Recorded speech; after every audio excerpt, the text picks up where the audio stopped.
I put them all at 7. 7's a lucky number. And if I turn the volume all the way up with just the standard position on the first voice, it sounds great. Turn the volume down, it gets nice and clean, great clean sound. Turn it up, it's a nice like quasi overdriven sound. And then when I press that button in, it like turns the amp into like a plexi with reverb, you know what I mean? And the low end doesn't get farty, and the high end doesn't get blizzard nails. It's got the presence on the top end, but it's not pestilential, and the bottom doesn't get farty. And that's the biggest thing that makes these different from people who say, what's the difference between these and other noiseless pickups? And I was like, well, other noiseless pickups are noiseless and sound okay. These sound unbelievable and they're noiseless. You know what I'm saying? And I know that sounds like kind of propaganda, but that's the way I look at it. And I've got a 53 Telecaster at home, and it sounds great, but the neck pickup is totally microphonic, and it's wimpy in comparison to the bridge. But that guitar is what it is, and it sounds great. And if I'm playing a session and I want that specific sound, I'll do it. I like to play it around the house.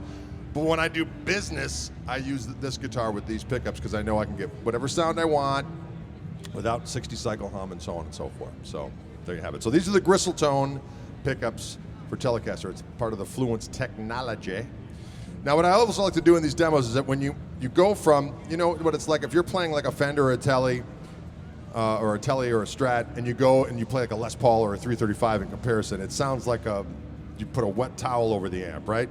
Like if you're on a gig and you're like, well, I want to, towards the end of the set, I'm going to grab the Les Paul and maybe do some Zeppelin or some ZZ Top or some Allman Brothers or something. And as soon as you put that guitar on, the middle pickup is almost, or the neck pickup is almost unusable because it's so dark sounding. So you go to the bridge pickup and you put the overdrive on, you're like, and then you reach down your tube screamer and you turn the tone all the way up just to make it sound somewhat acclimated to what your ear's been hearing all night long with the single coil pickups.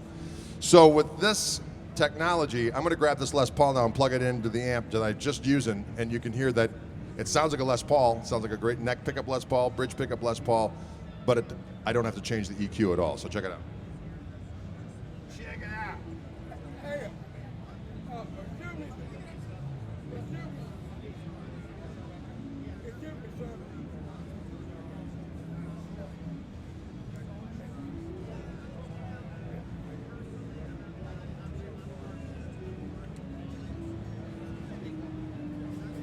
Is that the same camera as this camera?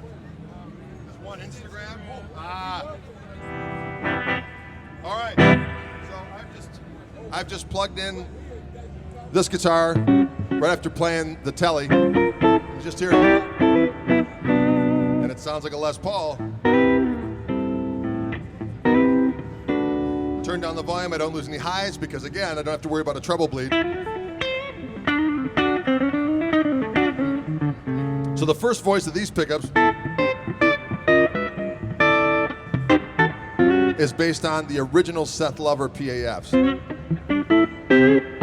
which were very bright sounding pickups. A lot of people think that, you know, Les Paul pickups are, you know, really overwound and, you know, dark sounding, and that kind of, because we grew up in the 70s and early 80s where the only Les Pauls we could play were of that vintage. But the old Les Pauls back in the day that everyone played that were our heroes from the late 50s, or, you know, the 57, 58, 59 through 60, those guitars were really bright. They were like bright sounding, they were like meaty sounding Telecasters. So these pickups are voiced after that stuff.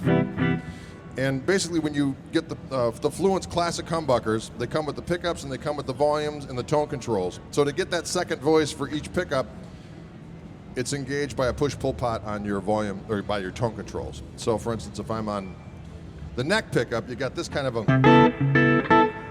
the standard PAF.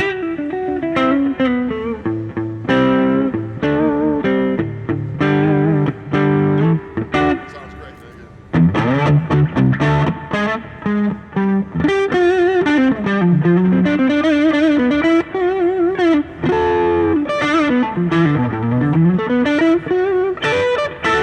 Again, turn down the volume. That's delicious. Now, if I get the second voice, it's not voiced after anything per se, but it scoops the tone in such a way that it almost sounds like an arch top.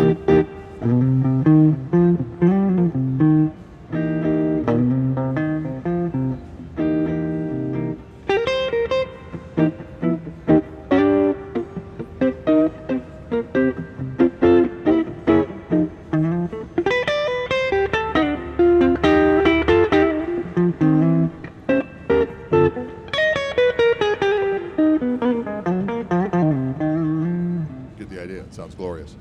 Now the neck pick or the bridge pickup on these, you start with the original PAF.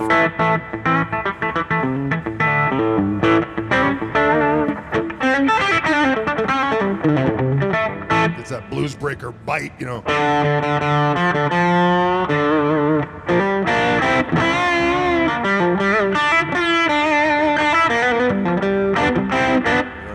But if I want a little bit more heat, I'll grab this tone control, pop it up, and it becomes almost more like a JB or something like that.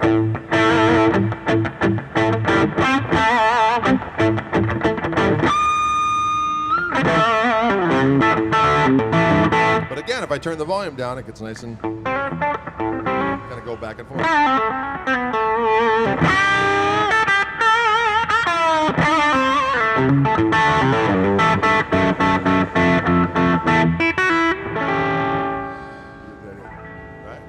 So it really makes them, the pickups to me, even though they're using this high techery in order to get the sounds, it actually just makes it the most organically, dynamically sensitive instrument I think ever. So it makes it fun for me to play a Les Paul again. Let's put it that way, because I can get all those different sounds.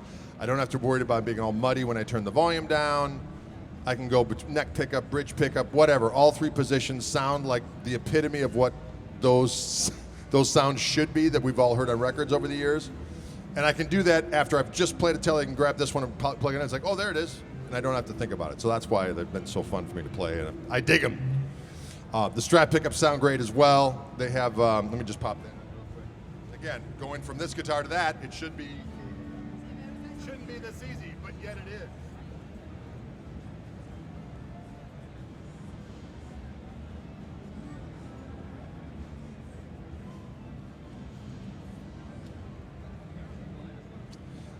Now, when you get these pickups, they come with a 9-volt battery option. And that one 9-volt battery should last for about 300 hours.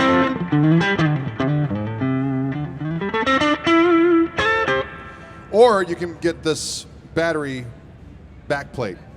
And this has the lithium-ion battery right back here. There's your input for your mini USB charger. And you can charge it up for an hour and a half and get 300 hours of delicious activity. But this thing just sounds...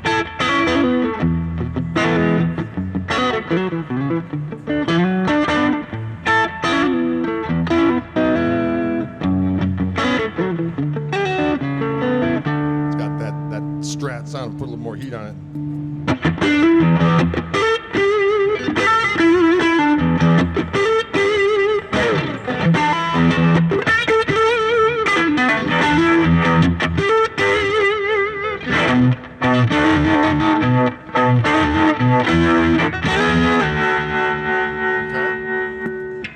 But wait, there's more. I can grab this tone control right here and pick it up, and it goes from being voiced as like a 54 Strat to something that's more like akin to like a Texas Special. So we got... I'll grab this. It's all fat and juicy and succulent. The thing is, I can turn the volume down and it gets all nice and clean.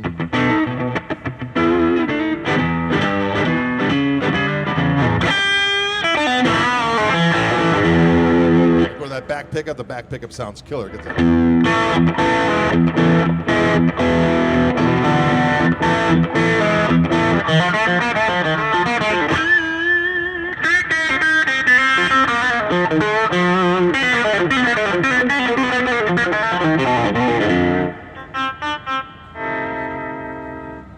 Always with that.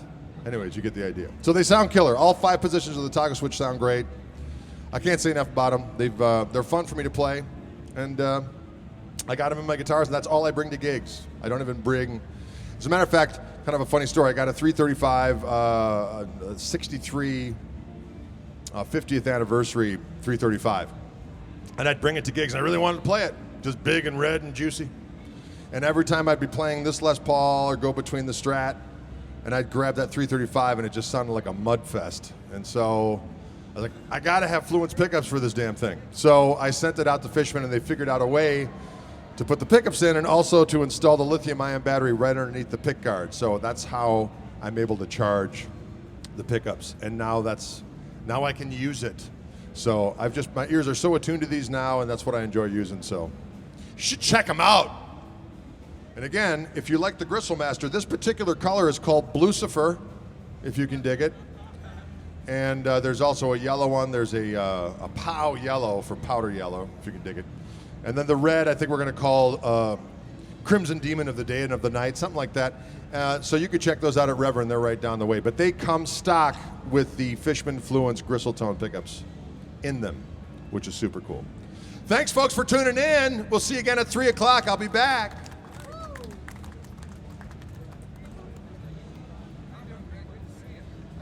How you doing? I have that shirt.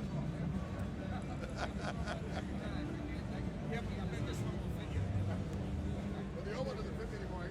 I was wearing these cowboy shirts and I would wear a double X shirt.